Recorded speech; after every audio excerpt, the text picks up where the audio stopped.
Nama saya Dani. Nama saya Farizki. Nama saya Veronica Buksinanda. Nama saya Revalina Cawalsa.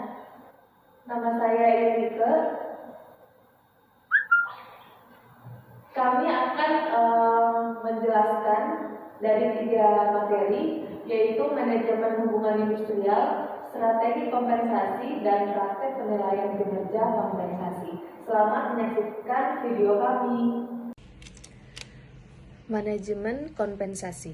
Tujuan kompensasi yaitu untuk menarik pegawai yang berkualitas dan membangun komitmen karyawan. Kompensasi diberikan bukan hanya sekedar untuk memenuhi tuntutan karyawan, tetapi memiliki sasaran strategis. Keterkaitan strategi kompensasi dengan visi, misi, dan sasaran bisnis harus erat. Kompensasi adalah keseluruhan bentuk imbalan yang diberikan dalam bentuk finansial dan nampak, juga termasuk benefit yang diterima oleh karyawan sebagai imbalan atau hubungan kerjanya dengan pihak perusahaan. Sedangkan manajemen kompensasi adalah proses pengelolaan pemberian penghargaan, biasanya dengan mempertimbangkan bobot kerja, kinerja, dan masa kerja karyawan. Kompensasi terdiri dari 2, kompensasi ekstrinsik dan intrinsik. Berdasarkan sifatnya, kompensasi yang bersifat langsung atau cash berupa upah pokok, THR, bonus, dan insentif. Kompensasi yang bersifat tidak langsung atau non-cash seperti mobil jemputan, jaminan kesehatan, dan lain-lain. Teori kompensasi terdiri dari 3, teori motivasi, teori kepuasan, dan teori keadilan.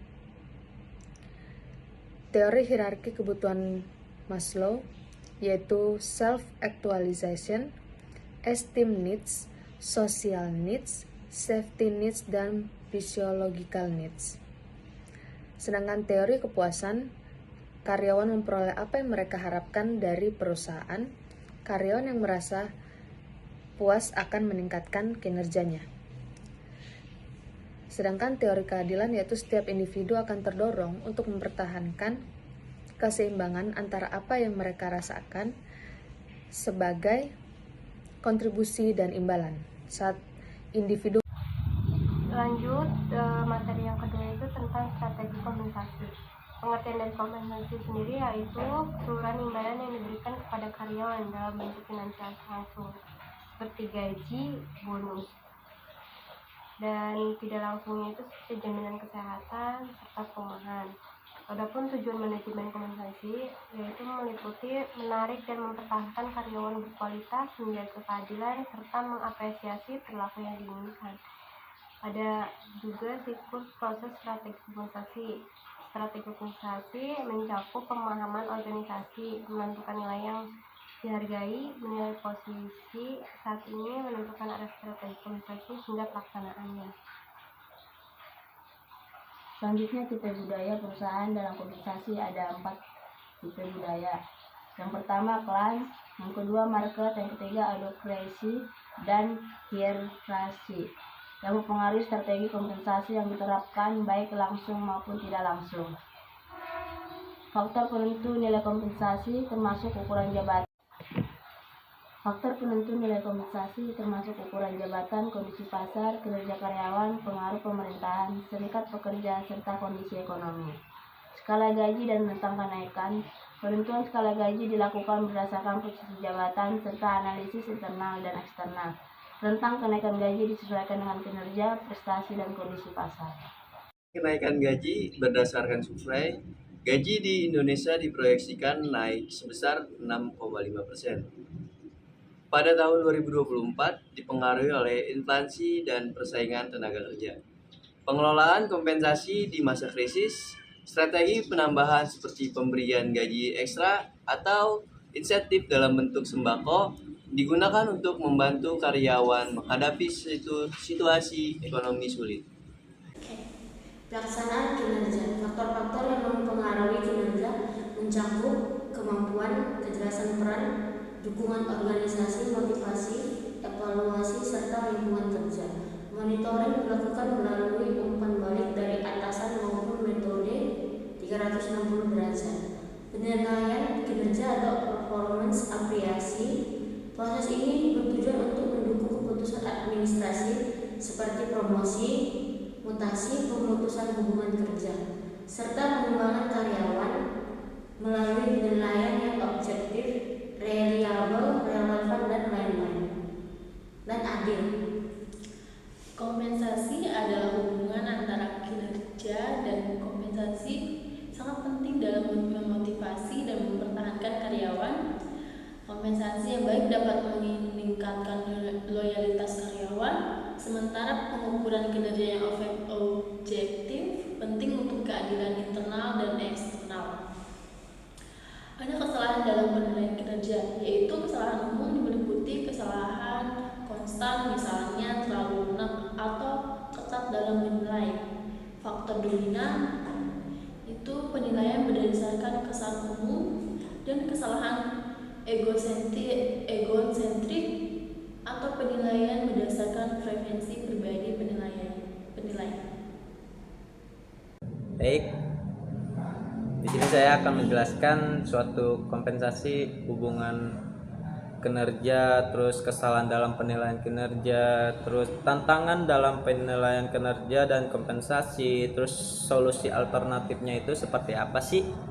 Oke, di sini kompensasi hubungan antara kinerja dan kompensasi sangat penting dalam memotivasi dan mempertahankan karyawan.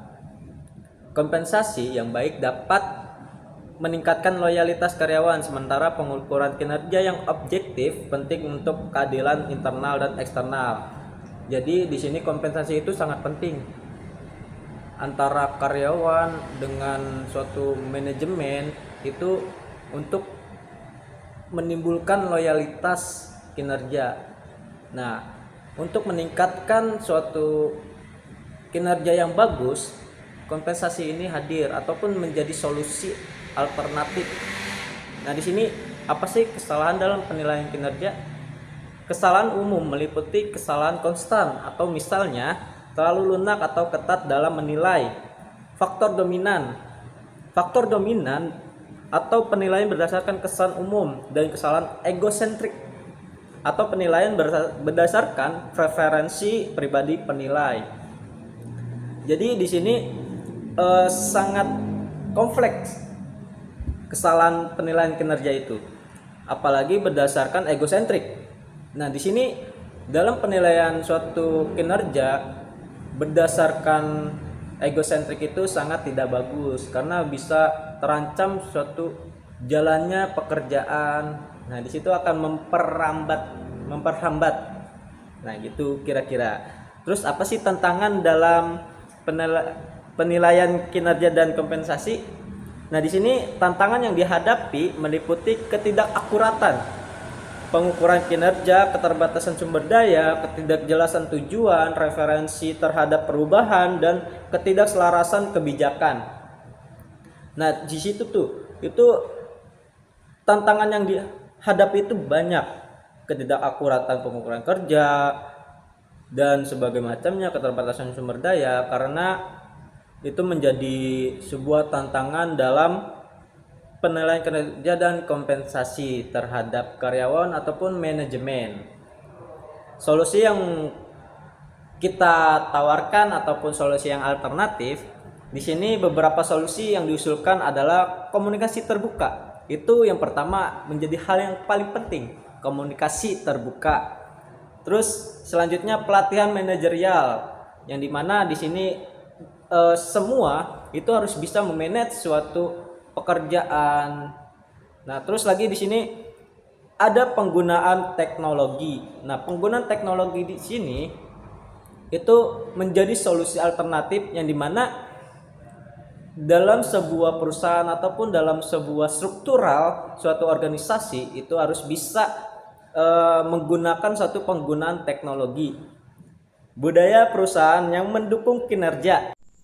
Ya baik, di sini saya ingin menjelaskan tentang kesimpulan daripada materi 1, 2, dan 3. Oke, lanjut. Yang pertama ialah kompensasi. Kompensasi merupakan imbalan yang diberikan kepada karyawan yang mencakup aspek finansial langsung seperti gaji dan bonus, serta tidak langsung seperti fasilitas kesehatan dan perumahan. Tujuan utama manajemen kompensasi ialah untuk menarik dan mempertahankan karyawan yang berkualitas, menjaga keadilan dalam perusahaan, serta menghargai perilaku yang diinginkan. Proses strategi kompensasi meliputi pemahaman organisasi, penilaian posisi, dan penetapan strategi yang sesuai. Budaya perusahaan juga mempengaruhi strategi kompensasi dengan 4 tipe budaya, yaitu klan, market, adhokrasi, dan hierarki. Faktor yang menentukan nilai kompensasi mencakup jabatan, kondisi pasar, kinerja, serta pengaruh eksternal seperti pemerintah dan serikat pekerja.